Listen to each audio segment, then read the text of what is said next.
अफवाहें media social media पे गर्दिश करने लगी कि पाकिस्तान का जो सालसी का रोल है वो रोल पाकिस्तान के पास नहीं रहा। पाकिस्तान ने एक लीडिंग रोल लिया और पाकिस्तान ने वो मरकज़ी जो रोल है उसको ना सिर्फ एज्यूम किया बल्कि नामुमकिन को मुमकिन करके दिखाया। उसमें से 24 बिलियन डॉलर ईरान को मिलेंगे। ईरान की जो बहरी नाकाबंदी की गई है उस बहरी नाकाबंदी का खात्मा होगा। आबने हुर्मुज़ को मुकम्मल तौर पे खोला जाएगा और जो ईरान पे पेट्रोल फरोख्त करने की जो पाबंदियां हैं उनमें नरमी बरती जाएगी। आज़ाद डिजिटल के साथ मैं हूं इमरान वसीम।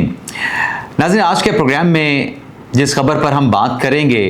जो पूरी दुनिया के मीडिया और सोशल मीडिया पे ट्रेंड कर रही है वो खबर है ईरान अमेरिका के माबैन जो मुआहिदा तय पा गया है और इस मुआहिदे में जो पाकिस्तान ने किरदार अदा किया, जो वज़ीर आज़म शहबाज शरीफ का रोल था और ख़ास तौर पे फील्ड मार्शल आसिम मुनीर जिन्होंने अपनी मिलिट्री डिप्लोमेसी के ज़रिए इस नामुमकिन को मुमकिन कर दिखाया। आज पूरी दुनिया में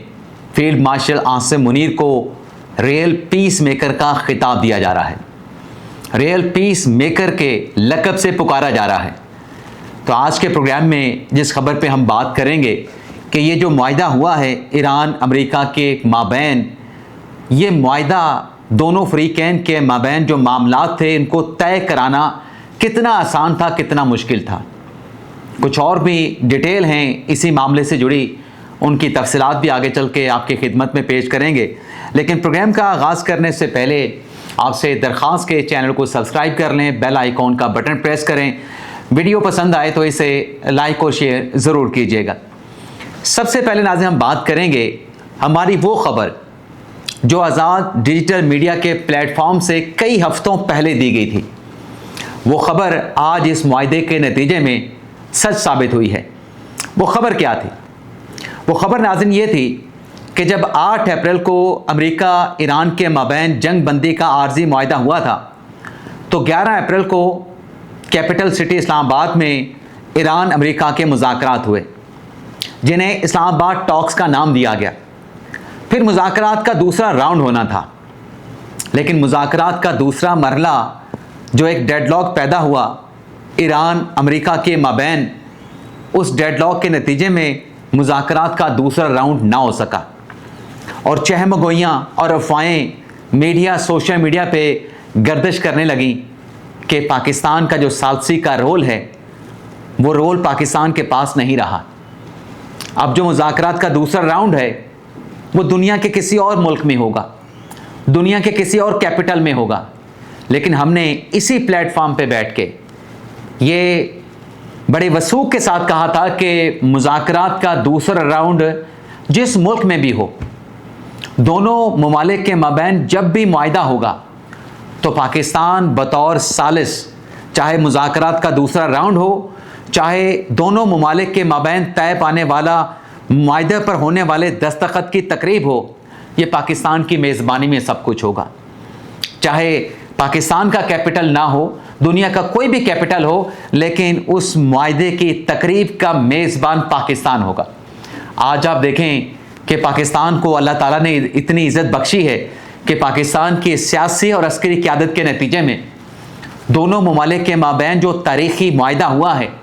अब जेनेवा में जुमे के दिन इस मुआहिदे पे दस्तखत होने हैं, लेकिन मेज़बान पाकिस्तान होगा।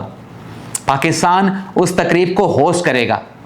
पाकिस्तान की क़यादत उस तकरीब में मौजूद होगी। वज़ीर आज़म शहबाज शरीफ शरीक होंगे, उनके साथ डेलीगेशन में और भी नुमायाँ शख्सियात वहाँ पे जाएंगी। लेकिन ये इतना आसान नहीं था, ईरान अमेरिका के माबैन ये मुआहिदा तय करवाना इतना आसान काम नहीं था। ये जो एक क्राइसिस चला आ रहा है या बहरान चला आ रहा है अमेरिका ईरान के माबैन, ये कोई 45-46 साल पुराना है, सालों की बदएतमादी है। पिछले साल ईरान के ऊपर अटैक हुआ, ईरान पे बमबारी की गई, हमले किए गए। इस मर्तबा फिर वो जंग जिसका गुज़िश्ता साल ख़ात्मा हुआ था दोबारा से उसका आगाज़ होता है 28 फरवरी को। तो पूरी दुनिया खामोश रहती है, पूरी दुनिया में आप देखें ना कितने बड़े बड़े ममालिक हैं, रशिया, बरतानिया, चाइना, सऊदी अरेबिया, तुर्की, आप जितने ममालिक के नाम ले लें, इटली है, फ्रांस है, स्पेन है, ऑस्ट्रेलिया है, न्यूजीलैंड है, मलेशिया है, लेकिन ये जिम्मेदारी पाकिस्तान ने संभाली। जब ईरान के शहरों पे, तेहरान पे और दीगर शहरों पे बम्बार्डमेंट की जा रही थी, यानी बमबारी की जा रही थी, तो पाकिस्तान ने ये बेड़ा उठाया। पाकिस्तान ने ये जिम्मेदारी अपने कंधों पे ली और पाकिस्तान ने रीजनल ममालिक के साथ रब्ता किया, मशरिक़ वुस्ता के ममालिक के साथ रब्ता किया, गल्फ़ कंट्री के साथ रब्ता किया कि ये जो जंग है, अमेरिका ईरान जिस जंग का आगाज़ हुआ है, ये अगर मल्टीपल फ्रंट पे फैल गई तो ये तीसरी जंग अजीम की शक्ल अख्तियार कर जाएगी, फिर इस जंग को रोकना नामुमकिन हो जाएगा। और पाकिस्तान की तरफ से ये भी बावर करवाया गया कि आज ईरान अमेरिका जंग के नतीजे में जो माशी दबाव दुनिया की इकॉनमी पे आया है, खुदा ना खास्ता ये जंग मल्टीपल फ्रंट पे फैल गई तो अंदाज़ा करें कि जो माशी दबाव है वो कितना बढ़ जाएगा। तो खित्ते के ममालिक ने, गल्फ़ कंट्रीज़ ने और मशरिक़ वुस्ता के ममालिक ने और दुनिया के दीगर ममालिक ने पाकिस्तान के मौक़े के साथ एग्री किया। पाकिस्तान ने एक लीडिंग रोल लिया और पाकिस्तान ने वो मरकज़ी जो रोल है उसको ना सिर्फ एज्यूम किया बल्कि नामुमकिन को मुमकिन करके दिखाया। अब डेफिनेटली जो इस माहदे में पाकिस्तान का किरदार है, पाकिस्तान की लीडरशिप, वज़ीर आज़म शहबाज शरीफ ने आज इस माहदे पे जो खिताब किया है, जो बयान जारी किया है, अपोजिशन को मुबारकबाद दी है, पूरी सियासी क़यादत को, सियासी जमातों को मुबारकबाद पेश की है, दुनिया को मुबारकबाद पेश की है इस माहदे पे। लेकिन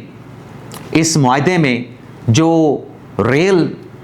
रोल था वो फील्ड मार्शल आसिम मुनीर का था। आप देखें कि वज़ीर आज़म शहबाज शरीफ ने भी, फील्ड मार्शल आसिम मुनीर ने जो अपनी मिलिट्री डिप्लोमेसी के ज़रिए, जो कोशिशों के ज़रिए दिन रात एक करके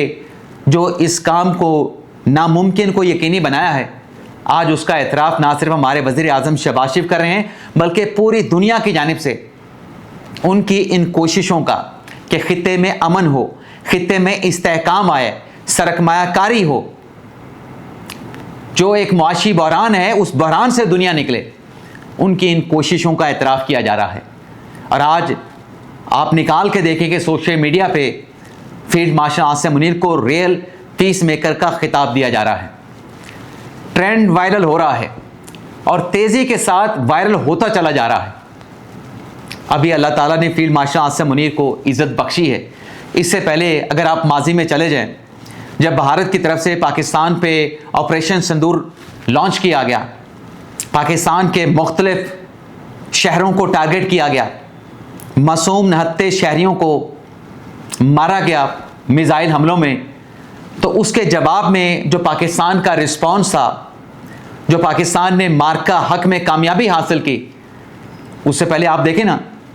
कि हमारे मुल्क के अंदर से भी ऐसी आवाज़ें थीं कि पाकिस्तान की फ़ौज की तो कैपेसिटी नहीं है, पाकिस्तान की जो फ़ौज है वो जंग नहीं लड़ सकती, बाकी इससे जो मर्ज़ी काम करवा लें। पाकिस्तान ने अपना जो असलहा है वो यूक्रेन को फ़रोख्त कर दिया है, भारत का मुकाबला करने के लिए हमारे पास वेपन नहीं है। लेकिन जब पाकिस्तान ने मार्का हक में, ऑपरेशन बनियानुम मरसूस में भारत की जारियत का, भारत की जानिब से पाकिस्तान पर मुसल्लत की गई जंग का जब जवाब दिया, जो कि अक़वाम मुत्तहिदा के कानून के मुताबिक था, क्योंकि पाकिस्तान अपना हक़ दिफा रखता था, उस जारियत का जवाब देने का हक़ महफूज रखता था, तो फिर दुनिया ने देखा कि पाकिस्तान की अफ़वाज ने अपनी जो कैपेबिलिटीज़ थी उसका मुज़ाहरा करते हुए भारत को नाको चने चिपवा दिए, भारत के गरूर को खाक में मिला दिया। और वो भारत जो दुनिया में किसी मुल्क की नहीं सुन रहा था, वो भारत दुनिया के सामने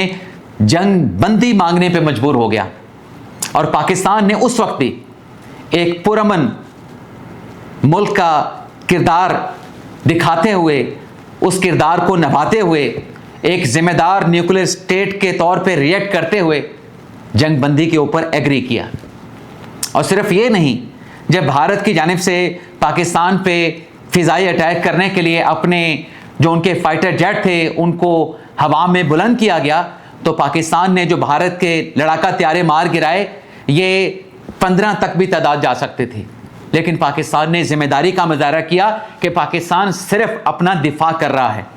پاکستان اپنے خود مختاری اور سلامتی کو پروٹیکٹ کر رہا ہے، ورنہ بھارت کا نقصان اس سے زیادہ بھی ہو سکتا تھا۔ لیکن اس مارکہ حق میں کامیابی کے بعد آرمی چیف عاصم منیر کو فیلڈ مارشل کا خطاب ملا۔ آج ایران امریکہ معاہدہ کرانے پہ اسی فیلڈ مارشل کو ریل پیس میکر کا خطاب مل رہا ہے، اور یہ لقب جو ہے سوشل میڈیا پہ بڑی تیزی کے ساتھ وائرل ہو رہا ہے۔ اب اس معاہدے کے نتیجے میں ہم بات کرتے ہیں کہ ایران نے کیا حاصل کیا۔ ناظرین، 14 نکاتی یہ معاہدہ ہے، اور اس معاہدے کے تحت 60 دن میں جو جوہری پروگرام ہے ان کا ایران کا، اس پہ بات چیت ہوگی۔ ایران پہ جو پابندیاں ہیں، اقتصادی پابندیوں کو نرم کرنے کے اوپر بات ہوگی، لیکن اس دوران جو مجموعی طور پہ اثاثے ایران کے فریز کیے گئے ہیں اس میں سے $24 بلین ایران کو ملیں گے۔ ایران کی جو بحری ناکہ بندی کی گئی ہے اس بحری ناکہ بندی کا خاتمہ ہوگا، آبنہ ہرمز کو مکمل طور پہ کھولا جائے گا، اور جو ایران پہ پیٹرول فروخت کرنے کی جو پابندیاں ہیں ان میں نرمی برتی جائے گی، اور اس کے ساتھ ساتھ جو ایران کا میزائل پروگرام ہے اور جو خطے کے دیگر ممالک کو جو سپورٹ ایران کی طرف سے کیا جاتا ہے مسلح گروہوں کو، یہ دونوں باتیں ایرانی میزائل پروگرام اور مسلح گروہ جو ہیں اس معاہدے سے ان باتوں کو خارج کر دیا گیا ہے، اور مستقبل میں جو مذاکرات ہونے ہیں ان میں ایرانی جوہری پروگرام پہ اور مزید جو پابندیاں ایران پہ ہیں ان میں نرمی پہ بات کی جائے گی۔ اب سوال یہ پیدا ہوتا ہے کہ اس معاہدے سے امریکہ نے کیا حاصل کیا؟ امریکہ کا سب سے بڑا کنسرن یہ تھا کہ ایران جو ہے وہ خطرہ ہے اسرائیل کے لیے، ایران جو ہے وہ خطرہ ہے امریکہ کے لیے، تو امریکہ یہ چاہ رہا تھا کہ جو جوہری اثاثے ہیں، جو جوہری ہتھیار ہیں، اس سے ایران جو ہے وہ دستبردار ہو جائے۔ تو ایران نے اس معاہدے میں اس عزم کا اظہار کیا ہے کہ وہ جوہری اثاثے حاصل نہیں کرے گا، ایران جوہری جو ہتھیار ہیں ان کو حاصل نہیں کرے گا۔ ایران نے اس عزم کا اظہار کیا، اور اس کے پیرالل امریکہ کی طرف سے بھی اس عزم کا اظہار کیا گیا ہے کہ جو ایران کی خود مختاری ہے اس کو ایکسیپٹ بھی کیا گیا ہے، اور ایران کی خود مختاری کو رسپیکٹ دینے کا عزم جو ہے وہ امریکہ کی طرف سے بھی اس کا اظہار کیا گیا ہے۔ تو یہ صرف ایک معاہدہ نہیں ہوا ایران امریکہ کے مابین، بلکہ اس معاہدے میں بات چیت کی فتح ہوئی ہے، مذاکرات کی جیت ہوئی ہے، اور جنگ کو جو ہے وہ شکست دی گئی ہے بات چیت اور مذاکرات کے ذریعے، اور اس میں ڈیفینیٹلی پاکستان کا لیڈنگ رول رہا ہے۔ لیکن پاکستان کے ساتھ ساتھ قطر نے بھی اس ثالثی میں اس معاہدے میں بڑا ایک مثبت کردار ادا کیا، جس کا اعتراف وزیر اعظم شہباز شریف صاحب نے بھی کیا ہے، اور اس ثالثی کی ذمہ داری میں جو پاکستان کو سعودی عربیہ اور سعودی عربیہ کے ساتھ ترکی کا جو تعاون رہا وہ تعاون بھی بے مثالی تھا، اس کی کوئی مثال نہیں ملتی۔ تو ڈیفینیٹلی اس معاہدے کے نتیجے میں پوری دنیا کے لیے خوشخبری ہے۔ اجازت چاہتے ہیں، اللہ حافظ۔